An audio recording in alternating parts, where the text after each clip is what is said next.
Thank you for letting him in.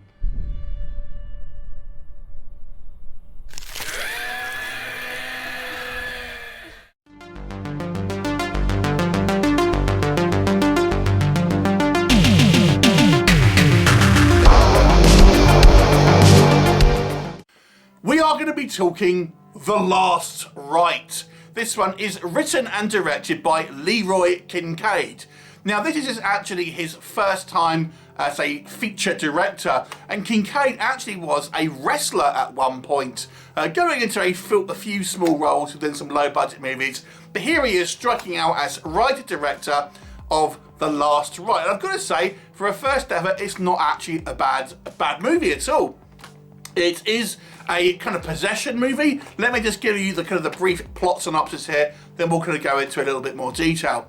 So it focuses on this couple, Ben and Lucy, who, you know, have been a couple for a while, and she's kind of recently kind of moved in with him, and they have a somewhat of a mixed relationship, if you like. They seem to genuinely kind of care for one another, but there is friction there. Ben seems to kind of be working hard and is a little bit kind of stressed at work, whilst Lucy is somewhat kind of bored at home and is just trying to kind of do her some type of university dissertation or something along the lines of that.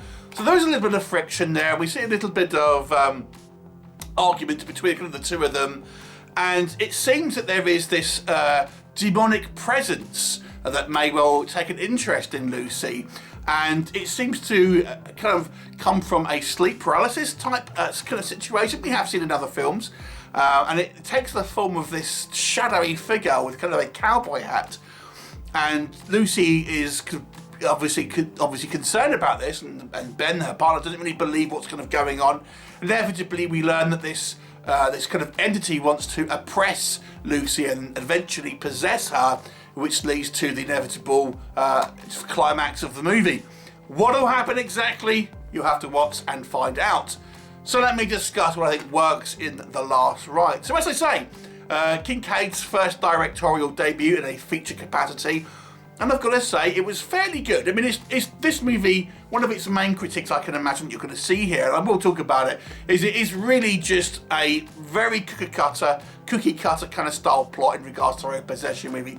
It's nothing you haven't seen before, but what I think they have done is at least made a well-paced and enjoyable story that kind of follows the kind of the same mould that you've seen many times before in possession movies. But I still feel it is kind of somewhat watchable, albeit a familiar kind of story that we've kind of seen plenty of times, done with some flourish here and there. And, you know, it's at least a satisfying story in its own right. So, you know, it's shot fairly well. Now, like I said, for a first-time director, I do think Kincaid manages to have a few scenes here that do seem kind of quite creepy and kind of conjure up kind of a few scares here and there.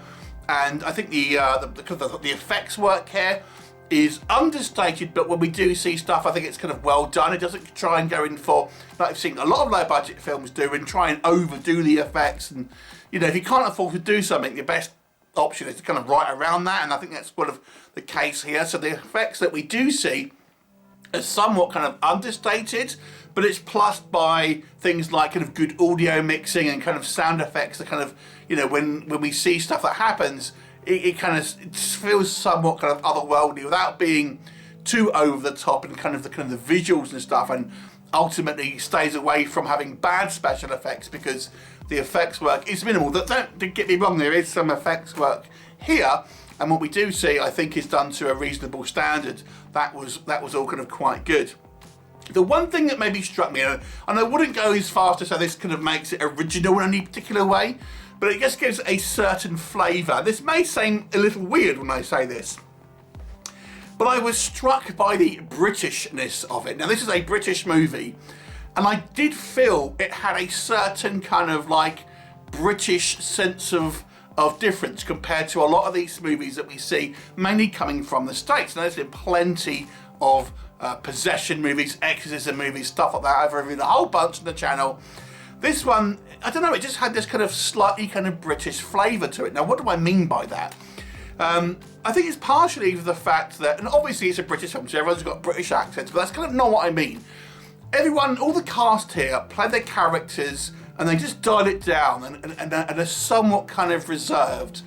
and we kind of don't get the kind of the more violent kind of exorcisms that we kind of see in some of these kind of movies, and the kind of the shouting and there's a little bit of that, don't get me wrong, but everyone just seems to more or less kind of get on with their day. And it gives it this, even when we get to the priest, for example, and he's kind of dealing with this, it's much more of a kind of a bureaucracy kind of style situation with the kind of like the church and things like this, and he's very kind of like measured in kind of what he's kind of doing and things like this, and planning, and it just kind of has this kind of like this more sort of subdued kind of feel to it, which I don't know, it just kind of strikes me as a little bit of a different kind of tone to some of the kind of the movies that we see that are very much like this, that follow really the same template, to be honest, coming from the States, and even some other countries. So it has a little bit of a kind of a British vibe to it, just the kind of the way the characters are interacting, and they're kind of, as I say, a little bit more maybe subdued and reserved, which is kind of like the British way for a lot of people at least. So that I kind of quite enjoyed. I have to say, again, the movie's relatively kind of well paced. We have the expected kind of conclusion, and I have to say the first half of the movie plays more like a kind of haunting, and then the second half is more of the kind of like the possession. So you get this kind of like gradual increase in regards to the ferocity of the kind of paranormal activity and kind of how it affects people in maybe different ways, which I thought was quite interesting.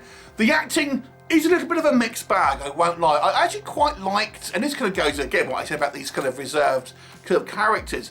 There are moments here that I thought the acting was pretty good.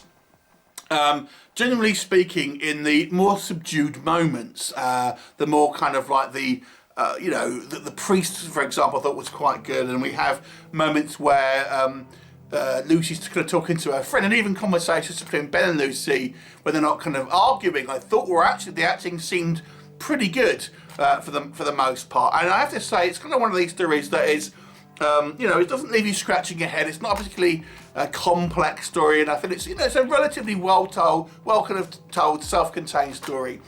So maybe what doesn't work here. So let me just go back to the acting. I think the acting is reasonable most of the times. However, there's one thing I did notice when Ben and Lucy tend to argue, I felt like the acting kind of slipped a little bit to me. I didn't really feel it was strong where we have these kind of heightened emotions to me. It just didn't really ring true. I think it's partially the way these kind of characters are written, because the character of Ben seems very, very unreasonable at times. And the part of the whole kind of the thing with this kind of demon, it kind of feeds off negativity. So I understand that why they kind of wanted to have somewhat of a kind of a hostile environment, but it kind of seems unreasonable to the point of almost being, bordering on abusive at times, and it just seemed like unrealistic. And why would he be this kind of angry about certain things? But then again, the performances I just don't think were there, and didn't have the gravitas in those sequences to kind of really sell it. So this is why I don't think the actors here do a bad job in the whole movie, because I think plenty of their performances are good, but in those scenes, I gotta say, I think the acting and the direction was a little weaker, and it didn't kind of have the pathos that I think was kind of needed in those particular scenes. And just to kind of reiterate what I said again, this movie is in no way original. It has kind of no surprises. It has really all those kind of the same beats that we have seen in other kind of possession movies. The church kind of not wanting to get involved until they had proof, and the kind of like all of that kind of thing. The boyfriend not believing the woman, and all of this sort of stuff. All of the same beats that we've seen in many of these kind of styles of haunting and possession movies are kind of all here. So yes, this movie is not original in any particular way, but you can, like I've said, I will reiterate what I've said, I still feel you can still enjoy that, but just don't be expecting anything kind of new. I feel the mythology of this kind of demonic creature, which it's referred to as Legion, is a little wonky, if I'm honest, because we're led to believe that it's kind of a sleep paralysis sort of style kind of creature. That's kind of how it attacks people. But that's not really consistent in the movie, because we see plenty of occasions where the character of Lucy, who is the woman, the female lead, who's kind of getting oppressed by this creature, is seeing this thing when she's not anywhere near being asleep. So I think of this kind of, the whole point of this thing being a, you know, the legend of sleep paralysis demons and shadowy figures and stuff like that. It seems kind of only tangentially really kind of related to when Lucy has sleep. I think there's only really one occasion where it actually kind of happened. So to me, the mythology of the you know, the creature didn't really.